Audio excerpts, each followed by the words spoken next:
കവിത ചൊല്ലിക്കൊണ്ടിരിക്കുമ്പോൾ ഒരു പൂമ്പാറ്റ രോഹൻ ഇങ്ങനെ. ലോകത്തിന്റെ വെളിച്ചമാണ് പുസ്തകങ്ങൾ. ഒരു പാവയാണ്.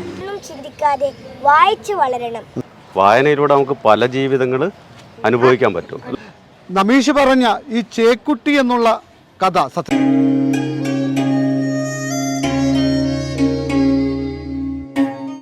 ന്യൂസ് ടുമോറോ ചാനലിൻ്റെ ഒപ്പം പരിപാടിയിലേക്ക് ഏവർക്കും സ്വാഗതം. നമ്മളിന്ന് കണ്ണൂരിലെ saint Michael's Anglo Indian higher secondary സ്കൂളിൻ്റെ ക്യാമ്പസിലാണുള്ളത്.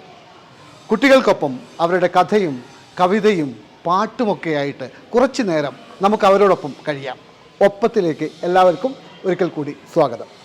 പോകുന്നത് കാട്ടുപൂവ് എന്ന കവിതയാണ്.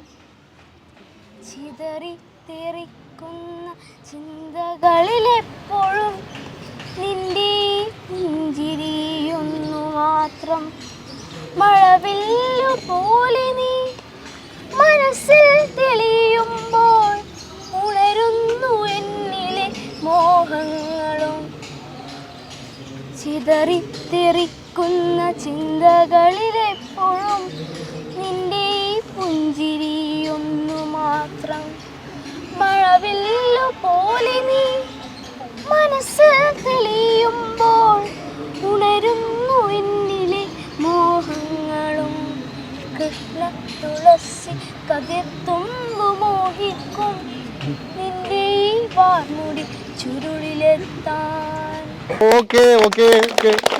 നിങ്ങൾ ശ്രദ്ധിച്ചിട്ടുണ്ടോയെന്നറിയില്ല, രോഹൻ കവിത ചൊല്ലിക്കൊണ്ടിരിക്കുമ്പോൾ ഒരു പൂമ്പാറ്റ രോഹൻ ഇങ്ങനെ വലം വെച്ച് പറക്കുകയായിരുന്നു അല്ലേ.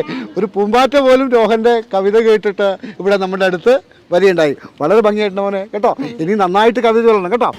നമ്മൾ കവിതകൾ കേട്ടു, നാടൻ പാട്ടുകൾ കേട്ടു. ഇനി നമുക്കൊരു കഥ കേൾക്കാം. കഥ പറയുന്നത് നമീഷാണ്. നമീഷ് എത്രാം ക്ലാസ് പഠിക്കുന്നത്? ഞാൻ 6ലാണ് പഠിക്കുന്നത്. അതാ കഥകൾ വായിക്കാറുണ്ട്. എന്നാ ഒരു കഥ പറ കേൾക്കട്ടെ. ഞാൻ സേതുമാധവൻ എന്ന ഈയിടെ പ്രശസ്തനായ എഴുത്തച്ഛൻ പുരസ്കാരം കിട്ടിയ എഴുത്തുകാരൻ്റെ ആദ്യത്തെ ബാലസാഹിത്യ നോവലായ ചേക്കുട്ടി എന്ന കഥയാണ് ഞാൻ പറയാൻ പോകുന്നത്. ചേക്കുട്ടി അത് ഒരു പാവയാണ്. ആ പാവ ചിന്നു എന്നാണ് അവളുടെ പേര്. അവൾ കണ്ണു തുറക്കുന്നതാണ് കഥ തുടങ്ങുന്നത്. അവൾ എവിടെയാണ് എന്നവൾക്ക് മനസ്സിലായില്ല. ചുറ്റും നോക്കി. ആകെ കോരിരുട്ട്. ആരും അറിയില്ല, ആരാണെന്ന് പോലും അറിയില്ല. അപ്പോൾ അവിടുന്ന് വിനോദിനി ടീച്ചർ കടന്നു വന്നു. എന്നിട്ട് ചോദിച്ചു, എൻ്റെ മോൾ കണ്ണു തുറന്നോ? അമ്മയുടെ അടുത്തേക്ക് വാ. അപ്പോൾ അവൾ ആദ്യമായി അമ്മ എന്ന വാക്ക് കേൾക്കുന്നു. അങ്ങനെ അവൾ ആടത്തെ ഒരു കുടുംബ പോലെയായി. കല്യാണി എന്ന വിനോദിനി ടീച്ചറുടെ ഒരു കൂട്ടുകാരി അവിടെ നിൽക്കുന്നുണ്ട്. അപ്പോൾ ആ കൂട്ടുകാരി അവളുടെ എല്ലാ കാര്യങ്ങളും നോക്കിയിരുന്നത്. ഒരിക്കൽ അവൾ കല്യാണിയോട് ചോദിച്ചു, കല്യാണി, എന്താണ് എൻ്റെ കഥ? ഞാൻ എങ്ങനെ ഇവിടെ ഉണ്ടായി? അപ്പോൾ കല്യാണി പറഞ്ഞു തുടങ്ങി, ചേതമംഗലം എന്നൊരു ഗ്രാമത്തിൽ മഴ പെയ്യുന്ന മാസങ്ങളിൽ അവിടെ കൂടുതലായും വെള്ളപ്പൊക്കം ഉണ്ടാവുമായിരുന്നു. അപ്പോൾ ആ വെള്ളപ്പൊക്കത്തിൽ ആൾക്കാരുടെ തൊഴിൽ നഷ്ടപ്പെട്ടു. കുട്ടികൾ കരയാൻ തുടങ്ങി കളിപ്പാട്ടമില്ലാതെ. അപ്പോൾ 2 ദമ്പതിമാർ ഈ ചളിയുള്ള ഈ നമീഷ് പറഞ്ഞ ഈ ചേക്കുട്ടി എന്നുള്ള കഥ സത്യത്തിൽ അതൊരു കഥയല്ല, ഒരു നോവലാണ്. സേതു എന്ന് പറയുന്ന മലയാളത്തിലെ വളരെ പ്രശസ്തനായ ഒരു എഴുത്തുകാരൻ എഴുതിയിട്ടുള്ള, കുട്ടികൾക്ക് വേണ്ടി എഴുതിയിട്ടുള്ള ആദ്യത്തെ ബാലസാഹിത്യ നോവലാണ് ഇത്. എന്നാ പേര് ചേക്കുട്ടി. ആ ചേക്കുട്ടിയുടെ ഒരു കഥയുടെ ഒരു ചുരുക്കമാണ് നമീഷ് ഇപ്പം നമ്മളോട് പറഞ്ഞ് തന്നിട്ടുള്ളത്. എല്ലാവരും നമീഷ് നമുക്കൊരു നല്ല കൈയ്യടി കൊടുക്കാം. ഏതായാലും വായനാ ദിനവും വായനാ വാരവും ഒക്കെയാണ്. അപ്പോൾ വായനയെ കുറിച്ചിട്ട് നമ്മുടെ കുട്ടികൾ, നമ്മുടെ കൊച്ചു കൂട്ടുകാരെന്തൊക്കെയാണ് പറയുന്നത് അറിയണ്ടേ? ശരി, നമുക്ക് വായനയെക്കുറിച്ച് സംസാരിക്കാം. പറ, നമ്മുടെ പേര് പറ ആദ്യം. ഹാൻ വിജേഷ്. ഓക്കെ. ഏവർക്കും നമസ്കാരം. എൻ്റെ പേര് Ahan Bijesh. Saint Michael's Anglo Indian higher secondary സ്കൂളിലെ 3ാം ക്ലാസ് വിദ്യാർത്ഥിയാണ് ഞാനിവിടെ നിങ്ങൾക്ക് മുന്നിൽ പറയാൻ പോകുന്നത് വായനയുടെ പ്രാധാന്യത്തെ പറ്റിയാണ്. ഒരു വ്യക്തിയുടെ സമഗ്ര വളർച്ചയ്ക്ക് പിന്നിൽ വായന വഹിക്കുന്ന പങ്ക് വളരെ വലുതാണ്. വായനയിൽ നിന്ന് ലഭിക്കുന്ന അറിവും അനുഭവവും ജീവിത വിജയത്തിന് ഉപകരിക്കുന്നു. പുസ്തകങ്ങളും ചങ്ങാതിമാരും ഒരുപോലെയാണെന്ന് പറയാറുണ്ട്. ഒരു നല്ല പുസ്തകം ഒരുവനെ നന്മയുടെ പാതയിലേക്ക് നയിക്കുന്നു. ഞാൻ പുസ്തകങ്ങളെ സ്നേഹിക്കുന്നു. സുഹൃത്തുക്കളുടെ ക്ഷാമം ഞാൻ പുസ്തകങ്ങളിലൂടെയാണ് നികത്തുന്നത്. ഇന്ത്യൻ ഭരണഘടന ശില്പിയായ ഡോക്ടർ BR അംബേദ്കറുടെ വാക്കുകളാണിവ. വായനയാണ് അദ്ദേഹത്തെ ഉയരങ്ങളിൽ എത്തിച്ചത്. അറിവ് വർദ്ധിപ്പിക്കാനുള്ള ഏറ്റവും നല്ല മാർഗമാണ് വായന. വായന വളർത്തണമെങ്കിൽ പുസ്തകങ്ങളുമായുള്ള ചങ്ങാത്തം അനിവാര്യമാണ്. ലോകത്തിൻ്റെ വെളിച്ചമാണ് പുസ്തകങ്ങൾ. എത്ര പുസ്തകങ്ങൾ വായിച്ചു എന്നതല്ല, വായിച്ച പുസ്തകത്തിൽ നിന്ന് എന്ത് നേടി എന്നതിലാണ് നാം മൂല്യം കാണുന്നത്. ഇനി അടുത്ത ആളിലേക്ക് നമുക്ക് കൈമാറാം. എൻ്റെ പേര് ഇഷാന്ത് രാജ്. ഈ വായനയിൽ നമ്മുടെ കൈമൽ ഒരു പുസ്തകം കിട്ടിയാൽ ആ പുസ്തകത്തിൽ നിന്ന് വായിക്കുമ്പോൾ എത്ര പേജ് വരെയുണ്ട് തീരാൻ അങ്ങനെയൊന്നും ചിന്തിക്കാതെ വായിച്ചു വളരണം. അങ്ങനെ വായിക്കുമ്പോൾ കിട്ടുന്ന പുതിയ പുതിയ അക്ഷരങ്ങൾ നമുക്ക് എക്സാമിൽ ആ അക്ഷരങ്ങൾ വെച്ച് കുറേ സെൻറ്റൻസ് ഉണ്ടാക്കാൻ പറ്റും. അങ്ങനെയാക്കിയാൽ നമുക്ക് വെരി ഗുഡും കിട്ടുന്നതാണ്. വായിക്കുമ്പോൾ കുറേ പുസ്തകത്തിൽ നിറയെ വ്യത്യസ്തമായ വാക്കുകളും നിറഞ്ഞു നിൽക്കുന്നുണ്ട്. ഈ പുസ്തകത്തിനെ നമ്മളൊരു ടീച്ചറിനെ പോലെ നോക്കണം. എന്ന് വെച്ചാൽ ഒരു അമ്മയോ അച്ഛനോ എന്നുപോലെ നമുക്ക് ആ പുസ്തകത്തിനെ നോക്കണം. പുസ്തകത്തിനെ എങ്ങനെ നോക്കണം എന്നാ പറഞ്ഞത്?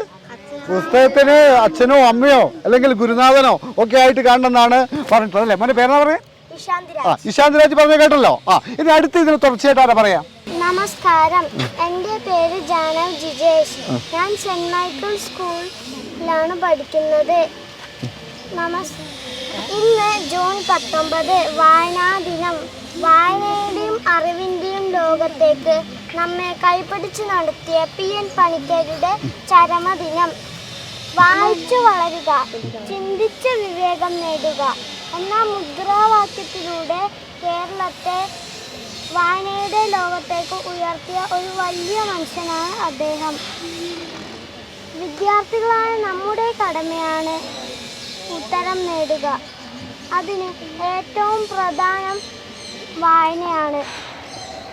ഓക്കെ, വായിച്ച് വളരുക, ചിന്തിച്ച് വിവേകം നേടുക എന്നുള്ള ഒരു മഹത്തായ ആശയത്തിൻ്റെ വക്താവായിട്ടുള്ള PN പണിക്കരുടെ ചരമദിനമാണ് നമ്മൾ വായനാ ദിനമായി ആഘോഷിക്കുന്നത്. നമുക്കറിയാം. ഒരിക്കൽ കൂടി നമുക്കത് നമ്മുടെ മുന്നിൽ വെളിപ്പെടുത്തിയിരിക്കുകയാണ്. ഇനി അടുത്ത പരിപാടിയിലേക്ക് നമുക്ക് കടക്കാം.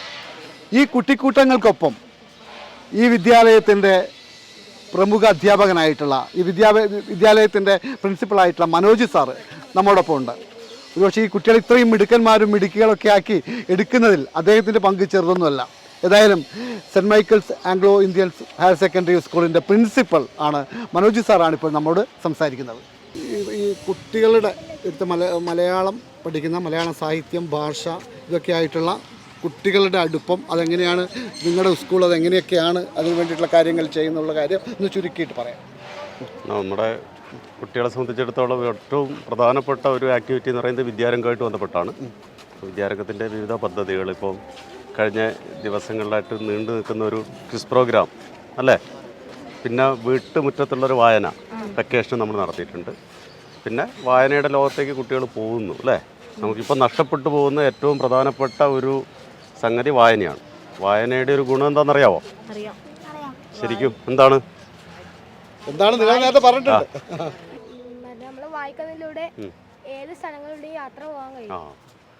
അതാണ് ഏറ്റവും പ്രധാനപ്പെട്ട. അതായത് നമുക്കൊരു ജീവിതമേ ഉള്ളൂ. വായനയിലൂടെ നമുക്ക് പല ജീവിതങ്ങൾ അനുഭവിക്കാൻ പറ്റും അല്ലേ. ധാരാളം ജീവിതം, നമുക്കറിയാത്ത ആൾക്കാർ, നമുക്കറിയാത്ത ഭാഷക്കാർ, നമുക്കറിയാത്ത വേഷമുള്ള ആളുകൾ, നമുക്കറിയാത്ത വൻകരകളിൽ താമസിക്കുന്ന ആൾക്കാർ അല്ലേ. അവരുടെയൊക്കെ ജീവിതം എന്താണെന്നറിയാൻ നമുക്ക് വായന വലിയൊരു സഹായമാണ്. വായനയിലൂടെ നിങ്ങൾക്ക് പോകാൻ പറ്റാത്ത സ്ഥലമില്ല. നിങ്ങൾക്ക് ഏത് ആകാശത്തിലേക്ക് സഞ്ചരിക്കാം, ഏത് കടലിനടിയിലേക്കും പോകാം, അല്ലേ? നിങ്ങളുടെ ഇഷ്ടത്തിന് സൃഷ്ടിക്കാൻ പറ്റുന്ന ഭാവനയുടെ ഒരു വലിയ ലോകമാണ് വായന. തീർച്ചയായിട്ടും അത് ചെറുപ്പത്തിലേ സ്വായത്തമാക്കുക എന്ന് പറയുന്നത് മഹാഭാഗ്യമാണ്. വായന എന്ന് പറയുന്നത് മനുഷ്യന് മാത്രം കിട്ടിയൊരു സിദ്ധിയാണ്. ആ സിദ്ധി നന്നായിട്ട് ഉപയോഗിക്കുമ്പോഴാണ് നമ്മൾ നമ്മുടെ സാധ്യതകളെല്ലാം ഉപയോഗിക്കുന്നവരായിട്ട് മാറുന്നത്, അല്ലേ? ഓക്കെ, സന്തോഷം സർ. ഓക്കെ, ഏതായാലും മനോജ് സ്റ്റാറിന് ഈ ഇതിൽ പങ്കെടുക്കാൻ കഴിഞ്ഞതിലുള്ള ഞങ്ങളുടെ സന്തോഷം അറിയിക്കുകയാണ്.